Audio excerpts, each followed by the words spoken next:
परिषदेसंदर्भातली बातमी. राज्यातील विधान परिषदेच्या 10 जागांसाठीची निवडणूक ही आता बिनविरोध होणार हे आता स्पष्ट झालंय. कारण उमेदवारी अर्ज भरण्याची मुदत आज दुपारी 3 वाजता संपली. या निवडणुकीत आम्ही कोणताही अतिरिक्त उमेदवार देणार नाही अशी घोषणा शिंदेंनीही केली. त्यामुळे 10 जणांच्या विजयाची औपचारिक घोषणा आता बाकी आहे. या निवडणुकीत भाजपकडून 6 उमेदवारांनी अर्ज दाखल केले. भाजपकडून विवेक कोल्हे, माधवी नाईक, सुनील कर्जतकर, प्रमोद जठार, संजय भिंडेंना उमेदवारी देण्यात आली. तर काँग्रेसमधून भाजपत आलेल्या प्रज्ञा सातव यांनीही उमेदवारी अर्ज दाखल केलाय. त्यांचा विधान परिषद 4 वर्षांचा कार्यकाळ बाकी असतानाच त्यांनी राजीनामा देत काँग्रेसमधून भाजपत प्रवेश केलेला. आता त्यांनी याच जागेसाठी पुन्हा एकदा अर्ज भरलाय. दुसरीकडे शिवसेनेकडून बच्चू कडू आणि नीलम गोऱ्हेंनीही विधान परिषदेसाठी अर्ज दाखल केलाय. अर्ज भरण्याच्या 2 तास आधीच कडूंनी शिवसेनेत प्रवेश केला. लगेचच त्यांना उमेदवारी जाहीर झाली. यासह राष्ट्रवादीकडून झिशान सिद्दीकी यांना उमेदवारी देण्यात आली आहे. तर मवियाच्या वाट्याला आलेल्या एका जागेवर अंबादास दानवेंनी अर्ज भरलाय.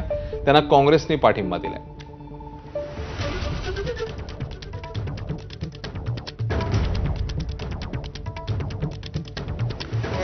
निवडणूक होते आहे, बिनविरोध होते आहे आणि त्यामुळे सर्व पक्षांचं देखील स्वागत केलं पाहिजे. पक्षांना धन्यवाद दिले पाहिजे सर्व पक्षांना. आम्ही देखील शिवसेना, भाजप महायुतीने, राष्ट्रवादी महायुतीने अधिकचा उमेदवार आम्ही दिला नाही आणि त्यामुळे ही निवडणूक जी आहे बिनविरोध खेळीमेळीच्या वातावरणात होते हे चांगलं आहे. विधान परिषदेच्या निवडणुकीचे अर्ज भरण्यासाठी शेवटचे काही तास शिल्लक असतानाच काँग्रेसने ठाकरेंच्या शिवसेनेचे उमेदवार अंबादास दानवेंना पाठिंबा जाहीर केला. मवियाच्या वाट्याला येणाऱ्या एका जागेवर ठाकरेंनी विधान परिषदेवर जावं असा सूर काँग्रेससह राष्ट्रवादीचाही होता. इतर कोणताही उमेदवार दिल्यास काँग्रेस विधान परिषदेकरता उमेदवार देईल अशी भूमिका काँग्रेसने घेतली होती. अगदी अर्ज भरण्याच्या काही तासापर्यंत आम्ही उमेदवार देणारच असं सबकाळ जाहीरपणे सांगत होते. मात्र अखेरच्या क्षणी काँग्रेसची मनधरणी करण्यात ठाकरेंच्या शिवसेनेला यश आलं. मात्र दानवेंना पाठिंबा देताना काँग्रेसने मवियासमोर मोठी अट ठेवली. आगामी राज्यसभेच्या एका जागेवर आम्हीच लढणार असं काँग्रेसने मवियात जाहीर केलंय. तर आगामी विधान परिषदेच्या 2 पैकी एक जागा ठाकरेंना आणि दुसरी काँग्रेसला मिळायला हवी अशी मागणीही काँग्रेसने केली आहे. काँग्रेसच्या राज्यसभेच्या मागणीमुळे संजय राऊत यांची अडचण होण्याची शक्यता आहे. तर काँग्रेस आणि ठाकरेंच्या शिवसेना नेत्यांची बैठक सुरू असतानाच उद्धव ठाकरे आणि काँग्रेसचे दिल्लीतले नेते फोनवरून चर्चेत सहभागी झाले. तब्बल 4 वेळा उद्धव ठाकरेंना फोन करण्यात आला. त्यानंतर उद्धव ठाकरेंचंही काँग्रेस प्रभारी रमेश चेनिथला आणि केसी वेणुगोपाल यांच्यासोबत 3 ते 4 वेळा बोलणं झाल्याची माहिती समोर येते. आता पुढच्या ज्या सर्व निर्णय आहेत त्या निर्णयामध्ये राष्ट्रवादी गटाला एक जागा राज्यसभेच्या अनुषंगाने गेली. विधान परिषदेमध्ये आज महाविकास आघाडीचे उमेदवार जात आहेत.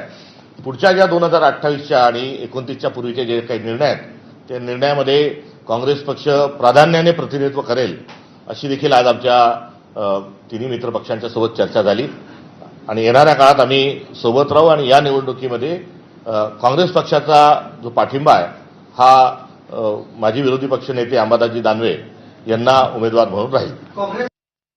माननीय उद्धवजी ठाकरे साहेब काँग्रेसचे